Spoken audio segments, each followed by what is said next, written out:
Бул дагы өзүнчө бөлүп сактап коеюн. Бүгүнкү темабыз коркууларды жеңебиз, страхтарды жеңебиз. Доскага чыккандан, мугалимден, достордун шылдыңдап коюшунан, билбей калсам менин досторум шылдыңдайт деген. Анан майда чүйдө жашоодон корккон страхтар. Ушул страхтар жөнүндө сүйлөшөбүз. Так, ким доскага чыккандан же мугалим мындай билбей калсаң туура эмес айтып койсоң мугалим эки деп же болбосо туура эмес деп баягы урушуп жиберет деп корко турган болсоң, же болбосо досторум шылдыңдайт деп ойлосоң, ойлошуң мүмкүн. Ушул 3 страхтын кимиси сенде бар? Мисалы, кеттик. Асема, кайра сенден баштай берейин. Асема, ушул страхтардын кайсы бири сенде барбы? Кайсы страхтар эле? Кайталап коесузбу? Экран көрүнүп атабы? Экранда турат. Доскага чыккандан коркуу, мугалим бай эки коем же болбосо туура эмес деп сындап коет деген коркуу. Анан жооп берип атканда балдар шылдыңдайт деген коркуу. Ката айтып койсоң күлөт. Жок, мен мугалимден эле корком. Мугалимден. Туура эмес эки коюшунан эле корком. Башкалардан коркпойм. Сонун. Жакшы. Байел, сенде кайсы страх бар? Менде ошол менде деле мугалимден коркуп эгерки мугалимдер ошондой го туура эмес айтып койсо отур экиде ушул чочуп жиберет го. Жакшы. Ариет, сенде кайсы страх бар? Менде страх жок. Мен коркпойм. Сонун, жакшы. Куан, сенде кайсы страх бар? Менде страх жок экен. Сенде страх жок. Страх жок. Сонун, жакшы. Ихсан, сенде кайсыдан бир аз коркосуң? Бул деген коркуп деген мен коркуп өткөм деп калтырап титирип калып эмес, бир аз болсо дагы кичине беспокойство этесиңер, бир аз тынчсызданасыңар деген.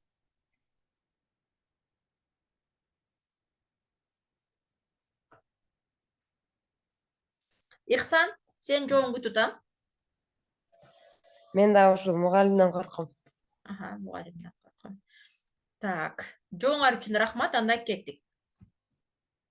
Эми, доскага чыккандан корком деген жооп бир да жок экен. Ошондой болсо да мен бир ооз айтып өтүп кетейин. Мугалим менен корком дегенди кененирээк, тереңирээк басым жасап өтөм. Бул жөнүндө бир аз эле маалымат берип кетейин. Доскага чыккандан коркондо биз неден коркот экенбиз? Ката жооп берип калам, түшүнбөй калам, акылсыз болуп калам, ийгиликсиз болуп калам дегендерди билдирбейт. Демек, доскага чыкканда биз эмнеге коркобуз? Атайын доскага чыгып алып ката айтып калам го. Мен түшүнбөй калдым го, түшүнбөй эле доскага чыгып аламынбы? Баары бир мен жакшы жооп бере албайм, баары бир доскага чыксам деле неудачный болот деп ойлойбуз. Ушул себептен биз доскага чыккандан коркобуз. Эми ойлоп көрсөңөр, дүйнөдө адамдар эч качан бул жакшы адам, бул жаман адам деп бөлүнбөйт.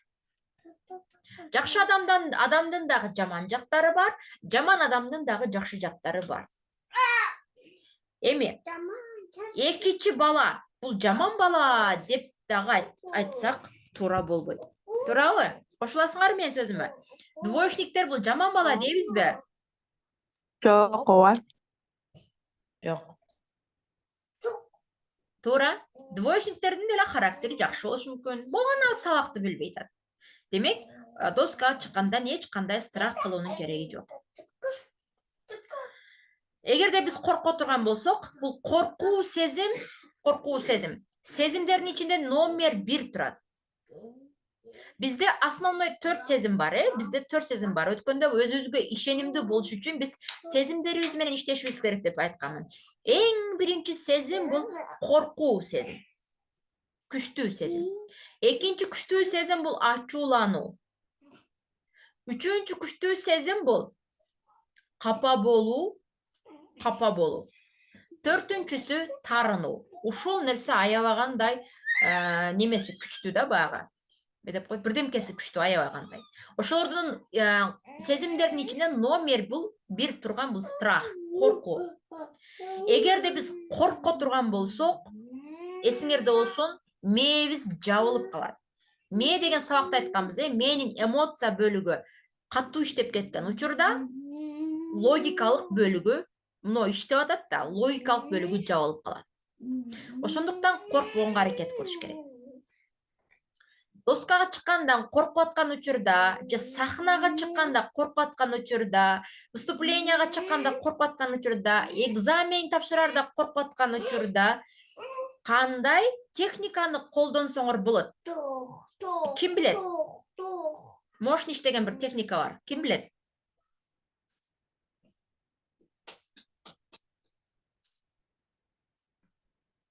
Билбейсиңерби? Любой эле эл астына чыгып сүйлөйм, сахнага чыгып бир роль аткарам, экзамен тапшырам дегенде коркуп атканда, мошниш деген техника бар, ал жай дем алуу техникасы. Жай дем алуу техникасын аткарганыңарда кадимкидей денеңер тынчтанат. Буну унутпагыла, эсиңерде болсун. Орто тапшырасыңбы, экзамен тапшырасыңбы, Асем айткандай англискеден нелерде мененки бирдемке деген бирдемке тапшырасыңбы, сынак Америкага. Англис тил боюнча. Вот ошондой. Кандай бирдемке тапшырбасын, силерде страх болсо, жай дем алуу техникасын колдонобуз. Ал кандай? Мындай. Терең мурун менен дем алып, ооз менен чыгарасың. Эми сабакта уялышы мүмкүн. Ошон үчүн акырын жаныңдагыларга билдирбей коюш мүмкүн. Жасай бересиң. Ахмет, тунчурак отуруп турчу бала. Мисалы кандай?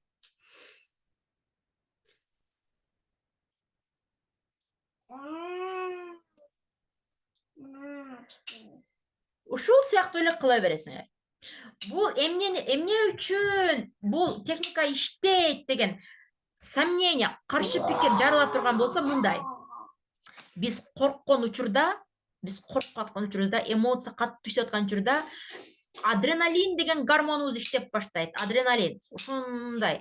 Адреналин гормону бул бизди тирүү калганга, сактаганга жардам берет дагы, ашыкча күч берет. Основно каерге? Колдун мышцаларына, булчуңдарына жана буттун мышцаларына күч берет. Ушунда качканга, жүгүргөнгө даяр болуп каласың. Энергия кайнап ташып турат, жүгүргөнгө ылайык болупчу. Но бирок аны сезбейбиз. Каныбыз катуу айлана баштайт. Каныбыз катуу жүгүрө баштайт. Дем алуу тездеп баштайт. Өзүңүзгө билмеш мүмкүн. Деген сезимдер келе баштайт, Вот ошондой. Бул биз коркуп атабыз, Ошондой болгон учурда жай дем алганда мээ түшүнбөй калат экен, Мен коркуп атам го. Мен тез дем алышым керек го. Мен колдорду, буттарды ишке салышым керек го. Мен бул адамды качтырышым керек го. Жүгүртүп коргондурушум керек го деп мээ иштеп баштаса, сен жай дем алып атасың. Чот тынччылык окшойт. Бардык нерсе нормалдуу окшойт. Опасность, коркунучтуу нерсе жок окшойт деп мээ ойлоп баштайт дагы. Акырын анан кан айланганы азайып, моундай тырышкан напряженный мышцалар, чыңалган булчуңдар бошошуп, анан жайга келип калат дагы. Биздин логикалык бөлүгүбүз ачылат.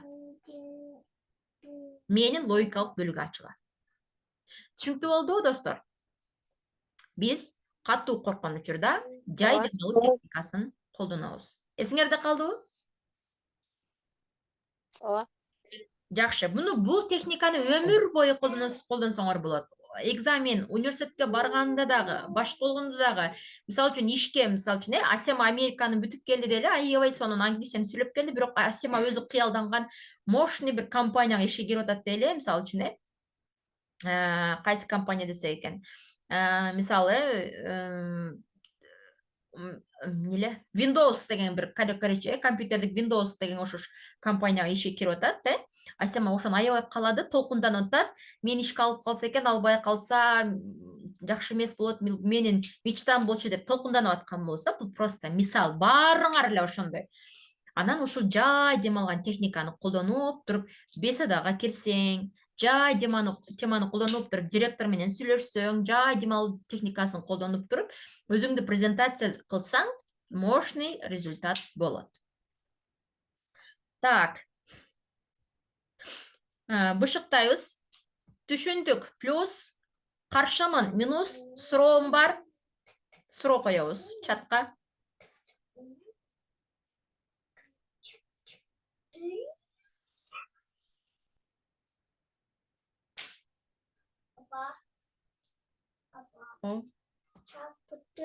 Жоқ, бітелек балам азырақ қалды. Рахмат жоңар үшін.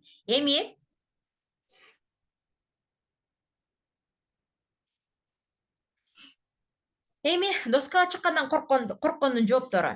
Егер сен жоопты так билген болсоң, жоопту так билген болсоң, доска чыққандан қорқатқан болсоң, мұғалімден жашыныкай эле аккуратный сұра. Ордундан жооп берсең болобу эже? Анан мұғалім мақұл дейт. Кээ бирлери гана принципке туруп алып, жок, доскага чык дей турган болсо, дагы жашыныкай эле айтасың. Эже мен ордумда жооп берсем, мага ыңгайлуураак. Доскага чыкканда мен өзүмдү ыңгайсыз сезем. Деп түшүндүр өзүңдү, состоянияңды, өзүңдүн абалыңды түшүндүр. Мен доскага чыкканда толкунданып кетем. Мен доскага чыкканда уялып кетем, же болбосо толкунданам, волноваться этем. Мен доскага чыкканда билгенимди унутуп калам. Мен доскага чыкканда өзүмдү эркин сезе албайм деп нормально эле айтсаң, мугалим түшүнөт. Жок, дей турган болсо, ал анда бир аз туура эмес мугалим болушу мүмкүн. Ошентип эле айтсаңар болот. Экинчиси, үйдөн катуу даярданып баш керек албетте, сөзсүз түрдүчү. Үйдөн жакшылап даярданып, окуган темаңарды өзүңөр баягындай даярданып, репетиция кылып барган болсоңор, коркпой эле доскага чыга аласыңар. Андан кийин тапшырмаларды дайыма аткарып жүргөн болсоң, сен бардыгын билесиң, коркпой эле доскага чыга аласың.